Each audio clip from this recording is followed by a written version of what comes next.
70 லட்சம் பேர் இந்திக்காரங்களுக்கு ஓட்டு உரிமை கொடுத்தது யாருக்கும் தமிழ்நாடால ஏற்றுக்க முடியாது. இதே நம்ம அவங்க நாட்டில் அவங்க ஸ்டேட்டில் போயிட்டு நம்மளால அந்த மாதிரி பண்ண முடியுமா? இன்னைக்கு ஓட்டு உரிமை கொடுக்குறோம், நம்ம கொடுக்குறோம். நாளைக்கு எலெக்ஷனில் நிற்பான், வார்டு மெம்பர் நிற்பான், எம்எல்ஏ எலெக்ஷன் நிற்கிறேன் நிற்பான்.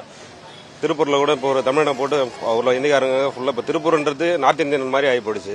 அவங்கள உள்ள விடுறதுனால தான் இவ்வளோ பிரச்சனை. இப்போ தமிழர்கள் வேலை இல்லாமல் இருக்கிறாங்க. எங்கே பார்த்தாலும் இப்போ எல்லா கடையிலுமே இந்திக்காரங்க தான். இப்போ அவங்க மூலியமா பிஜேபி உள்ள வரதுக்காக தான் இத்தனை பேர் ஓட்டு உரிமை கொடுத்துருக்காங்க. இன்னைக்கு 70 லட்சம் பேர் ஆகும், அடுத்த எலெக்ஷனுக்கு 1 கோடி பேர் ஆகும், 1.5 கோடி பேர் ஆகும். இது மூலியமா தான் பிஜேபி உள்ள வருது தமிழ்நாட்டுக்குள்ள. தேவையில்லைங்க, எதுக்கு கொடுக்கணும்? அவங்க ஸ்டேட்ல அப்ப அங்க ஓட்டு உரிமை இருக்குல்ல, இப்ப அங்க ஸ்டேட்டுக்கு அவங்க 2 ஓட்டா போடுவானா? இங்க தமிழ்நாட்டிலயும் போடுவோம், அங்க அவன் ஸ்டேட்லயும் போய் ஓட்டு போடுவானா? அது தப்பு தானே? தேர்தல் ஆணையம் எப்படி கொடுக்குது? இப்ப அங்க ஓட்டு உரிமை ரத்து பண்ணணும்ல. அவனுக்கு அங்க இருக்கு, இங்க இருக்குன்னா 2 இடத்துல எப்படி கொடுக்க முடியும் ஓட்டு?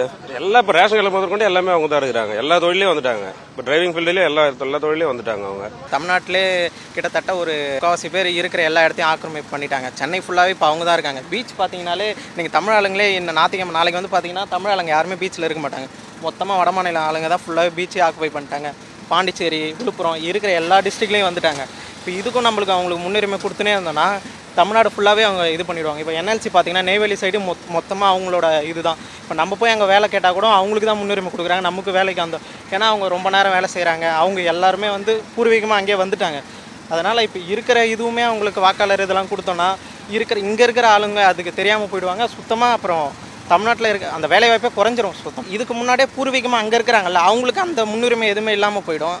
அது இல்லாமல் அந்த ரொம்ப நாளாக அந்த பகுதியில் இருக்கிறவங்க அவங்க ஏதாவது ஒரு முயற்சியில் இருப்பாங்க, நம்ம வரலாம் அப்படின்ற மாதிரி. இப்போ அவங்களுக்கு அது ஒரு தடையாக தான் இருக்கும்.